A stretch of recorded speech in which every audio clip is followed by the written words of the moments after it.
La dernière fois, j'ai mis mes mains sur les boîtes pour dire que j'étais auteur de jeu, alors je vais le refaire parce que c'était bien, tu vois. Je suis Théo Rivière, je suis auteur de jeux, notamment de ces 4-là, et je suis aussi membre de la team Kaedama. On est une équipe de développement et de création de jeux.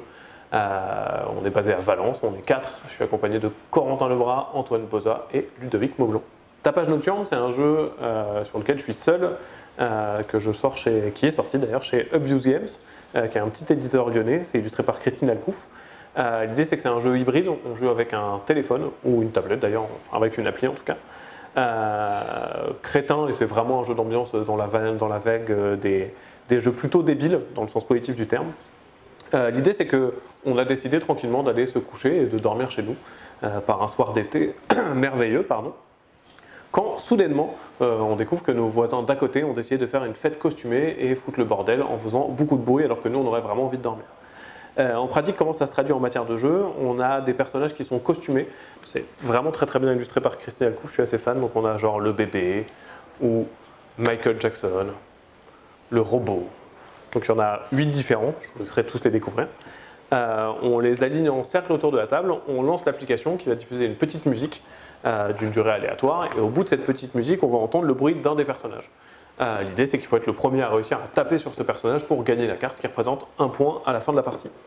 On rajoute à ça quelques gages sur les cartes. Parfois, on tape sur une carte, elle va nous donner un petit gage. Je vais échanger la place de 2 piles, je vais devoir chanter une chanson jusqu'à la fin de la manche d'après, des trucs là encore plutôt crétins. Et une des idées que Upviews a amené et qui est vraiment très chouette, c'est qu'on a aussi des gages qui sont liés directement à l'application, notamment un que je trouve assez merveilleusement rigolo, qui est je vais réenregistrer le son d'un des personnages. Donc je vais prendre un perso, je vais choisir que le fantôme, au lieu de faire son cri habituel, maintenant il va dire « Oh, le Philibert !» Et maintenant pendant toute la partie, ça va être le cri du fantôme. Ce qui fait qu'on doit s'accoutumer et on doit changer un peu notre oreille quand on change de son. L'idée aussi, c'est que l'appli va nous permettre à l'avenir de changer des choses en termes de gameplay, notamment sur ces gages-là, pour que le jeu ait une durée de vie un peu plus importante. Là où on est un peu contraint dans les jeux de société par quand un jeu est sorti, la boîte elle est faite, on ne peut pas le lendemain envoyer des cartes à tous les joueurs qui ont acheté la boîte en disant hey, on a une nouvelle épreuve de Ninja Academy, tiens, on te l'envoie pour que tu puisses le changer, ou alors c'est une extension, il faut que les gens l'achètent.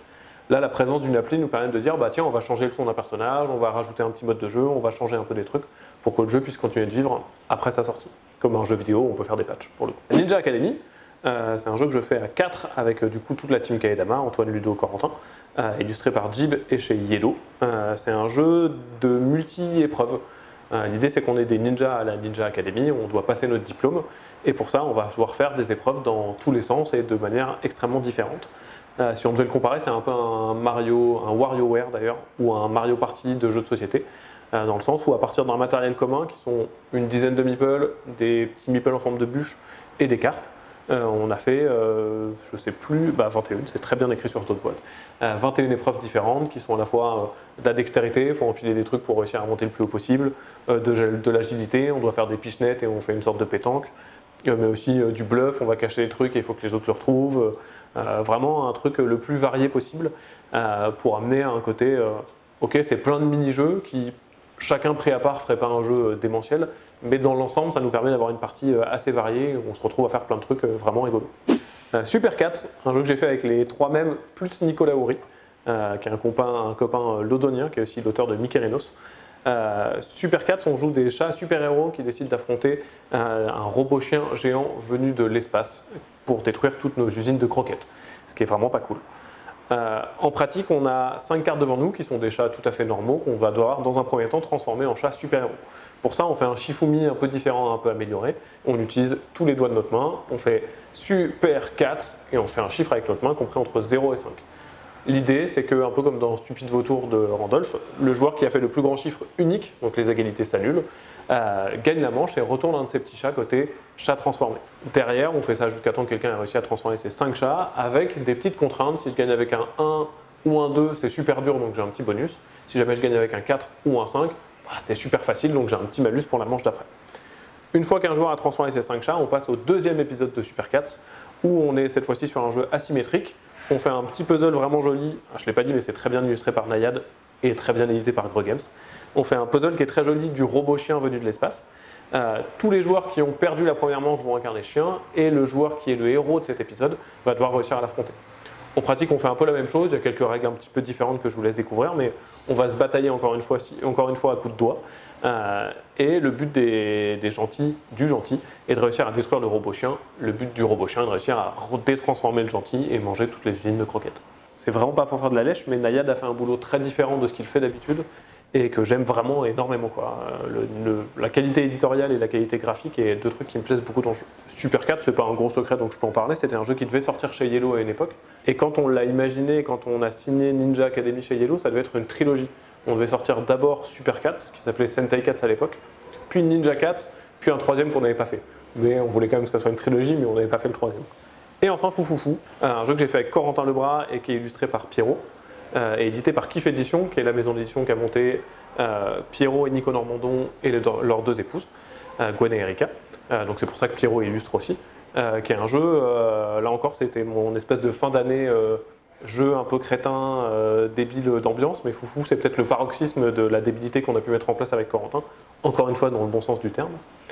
L'idée c'est que Foufoufou ça s'explique très rapidement puisque la mise en place est très simple puisqu'on a juste une pile de cartes qu'on mélange et qu'on pose au milieu de la table et chaque joueur prend 3 jetons Foufoufou qui sont des points de vie. Quand c'est à moi de jouer, je pioche une carte, je la lis à voix haute et je la place devant moi si c'est une carte verticale, au milieu si c'est une carte horizontale. À partir du moment où j'ai une carte devant moi, j'ai cette contrainte que je dois appliquer à tous les tours pour tout le restant de la partie. Si la carte a été placée au milieu et qu'elle est horizontale, c'est une contrainte pour tous les joueurs. Tout le monde doit l'appliquer jusqu'à la fin de la partie. Il y a plusieurs couleurs de cartes. Si jamais j'ai une couleur que j'ai déjà, je recouvre simplement la carte. Donc il y a un maximum de contraintes qu'on peut avoir devant soi. L'idée c'est qu'il ne faut pas oublier ça. Si on capte un joueur qui a oublié un truc, « Hey Gauthier, t'as pas dit choucroute au début de ton tour ?» Il perd un point de vie. Dès qu'un joueur a perdu son troisième point de vie, il a perdu, tous les autres joueurs ont gagné, on se moque de lui et on rigole. L'idée c'est qu'on a passé énormément de temps, et c'était du temps très rigolo donc ça a été, avec Nico Normandon et toute l'équipe en fait, et Corentin et moi, à essayer de trouver des contraintes qui se répondent entre elles, qui font des trucs plutôt crétins et qui font des situations vraiment folles et qui font bien rigoler. On a un autre gros projet qui, avec la team là pour les coups tous les 4, nous prend énormément de temps qui s'appelle Arceis, qui est un projet de Kickstarter avec Ankama, qui est un ambitieux dungeon crawler, scénarisé avec de la permanence et un peu de legacy en campagne, qui se passe en Égypte antique, où l'idée c'est qu'on est des explorateurs et on a une folle théorie qui dit que si les Égyptiens ils étaient si avancés en termes de technologie, c'est parce qu'ils avaient une certaine maîtrise de la vapeur. Et donc on est sur un jeu égypto-steampunk, qui est un projet qui ça fait 1 an et demi qu'on travaille dessus assez activement. Et c'est un jeu qui sera sur Kickstarter puis en boutique après.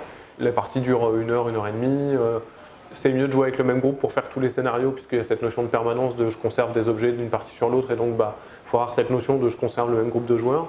Mais globalement, si les gens ont joué et ont apprécié pour des mini-legacy, on n'est pas très éloigné au niveau de la densité des règles.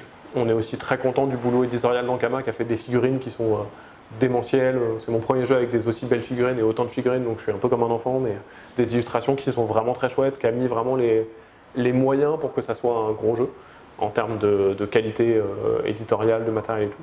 Et nous, on a vraiment mis les moyens pour que ça soit un jeu prenant en termes de gameplay, dans la durée en termes de game design, qui ait un côté vraiment une belle histoire, un truc qu'on a envie de vivre. C'est un peu le jeu auquel j'aurais eu envie de jouer si je l'avais acheté, donc ça nous a tous bien chauffé, qui doit être notre gros projet de fin d'année. Et sur cette année, on sort aussi, qui a été moins ambitieux pour le coup, mais très chouette, on est content aussi, une petite cartouche pour 8-Bit Box, qui est le jeu multijeu de Yellow Retro, où on a fait un jeu qui s'appelle Double Rumble, qui est une sorte de Street of Rage double dragon et qui est un jeu coopératif pour 1 ou 2 joueurs. Moi, dans mes travers d'auteur, j'ai tendance à me démotiver très vite, à faire un jeu, à me dire « bon, bof », et puis à le jeter et puis à essayer de passer à autre chose.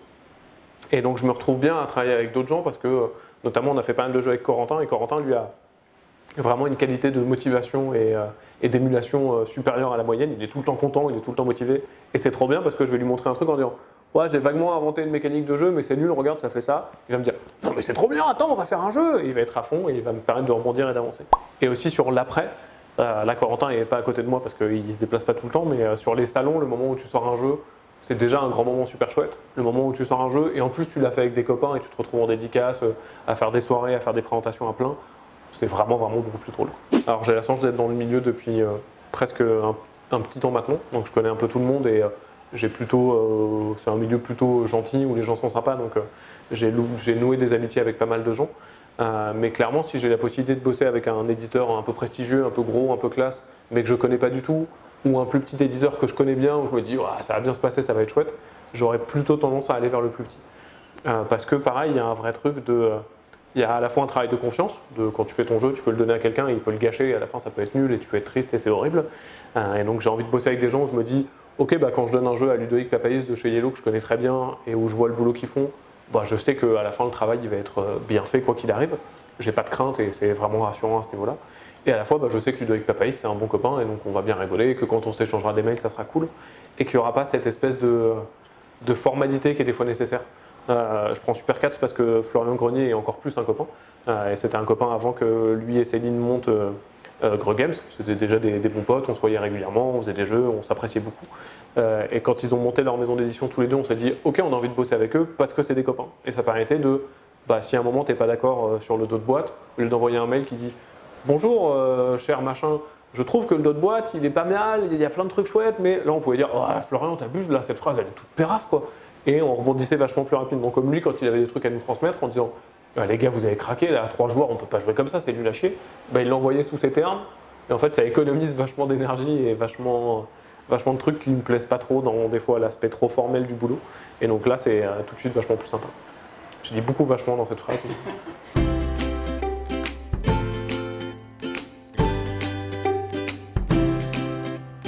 On mange quoi à midi, Gauthier, on brunch?